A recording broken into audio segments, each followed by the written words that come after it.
What is going on, everyone? PokeDegen here. So today we're going to go over the best Pokemon cards to pick up right now in this bull market of 2025. So first on the list, and maybe my favorite play of the entire video, we have the Zorua from Shrouded Fable. Now folks, this is by far and away the best Zorua card ever. I'm going to put up a picture of all the Zorua cards in the English TCG, and it really is no comparison. This card has no competition. It is number one by a long shot, and it's going for $20 right now. We can see over the last month or so on this little TCG player graph that it essentially went from around $8, $9, $10 to $20, which it is right now. So it already took off a little bit, but still, Zorua, Zoroark, you know, they're pretty iconic Pokemon. I think holding the best card ever for the Zorua at $20 is a steal if you throw it into the long-term collection. If you guys appreciate content like this, please consider hitting the subscribe button. It really helps my small channel out. Additionally, we can say that this card has very high volatility. It is selling many copies, and that's why you see it go from $10 to $20, because it was just an absolutely no-brainer at $10, and even at $20 I think it still is. We know that Journey Together is right around the corner, and while that set does feature some amazing N and Zoroark Pokemon cards, it does not feature any Zorua cards. So I feel like you're gonna be very secure in owning the number one hit of Zorua, and you're not gonna have any competition. But I even think an amazing set like Journey Together, which doesn't feature Zorua but Zoroark and N, could be an amazing catalyst for your number one hit of Zorua as time goes on. Now up next we have the Suicune V from Crown Zenith. This card is going for around $40 right now, $40 to $45. And again, this is very similar to the Zorua card. I see great long-term potential in this card because of how amazing that artwork is. I honestly think this is a top 5 Suicune card pertaining to just the artwork alone. And the best Suicune cards have an amazing history of showing high value. There's many of them that go for hundreds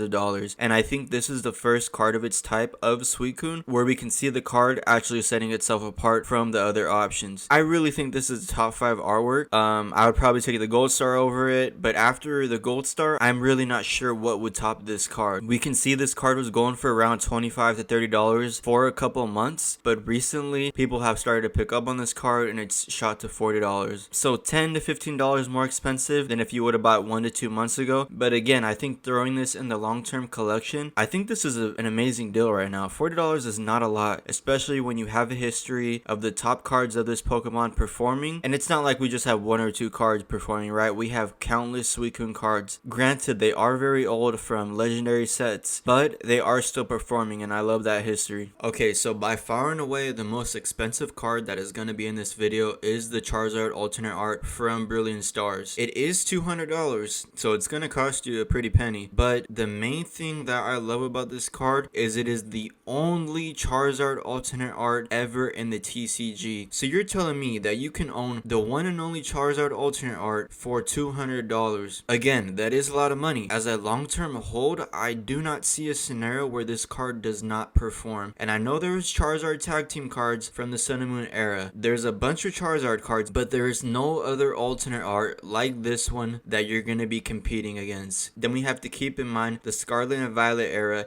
is nearly 50% complete, which is crazy to say, time flies, but there has not been another Charizard alternate art. So essentially I'm saying you get the best alternate art ever of arguably the most popular Pokemon in existence, and you essentially have no competition. Okay, next up we have the Houndour from Obsidian Flames. And I know I said the Suicune was similar to the Zorua. In all actuality, this Houndour is actually very similar to the Zorua. It is the third most expensive Houndour in the entire TCG, and again, same as the Zorua, it's probably the best artwork for this Pokemon in the entire TCG. And that's going to be a really similar theme for this entire video, just because we're getting a lot of amazing artwork from the Scarlet and Violet era for a lot of niche Pokemon. You know, Pokemon that aren't Gengar, Pokemon that aren't Alakazam, even though we are getting those too, but we're getting them for a lot of first evolution Pokemon, a lot of you know, not forgotten Pokemon, but not the creme de la creme. So this card is going for around $13. $5 right now. We can see on the graph it was going for around $4 to $5 for a couple months. So obviously at that price it would have been an absolutely phenomenal buy, but it's starting to creep up a little bit. Right now you're gonna pay $13. What I really love about this play is, again, like the other ones, there's a lot of volatility on this play. 25 copies of this card sold yesterday alone. We're seeing anywhere from 10 to 25 copies sell daily, which is an enormous amount. Additionally, I love the fact that there is only 40 sellers of this card on TCG Player. It is starting to dry up. Obsidian Flames is gonna hit 2 years old this year, so this card has a lot going for it. A pretty popular Pokemon, again, not in the class of a Charmander, a Squirtle, a Charizard, not in that class, but Houndour and Houndour, they're no slouches. You know, they carry their weight in the TCG. Very nostalgic Pokemon. We can already see people starting to catch on to this trend. Essentially, from the start of February, this card has jumped from $7 to $13. So it has jumped a lot, but again, similar to the Zorua play, $13 for arguably the best card ever of Houndour. I absolutely love this long-term play. Not a lot of risk when we're talking price-wise, but you get all the upside of holding the best card of a semi-popular Pokemon, and I absolutely love that play. But beware if you do try to make this play. If you're watching this video a couple weeks from now, a couple months from now, people are already buying this card out, so you may not be able to get it at that amazing price point, in my opinion, of $13. So just be wary of that. You know, monitor how many are selling daily. And what I love to do when I buy cards like this, I compare it to other cards, and I already showed the picture of this card stacked up against other Houndours in the entire TCG, and it fares very well for being under 2 years old. So one honorable mention that I do want to bring up, I do prefer all the other plays over this one, but I think the Lugia V alternate art from Silver Tempest, a very big price of $285,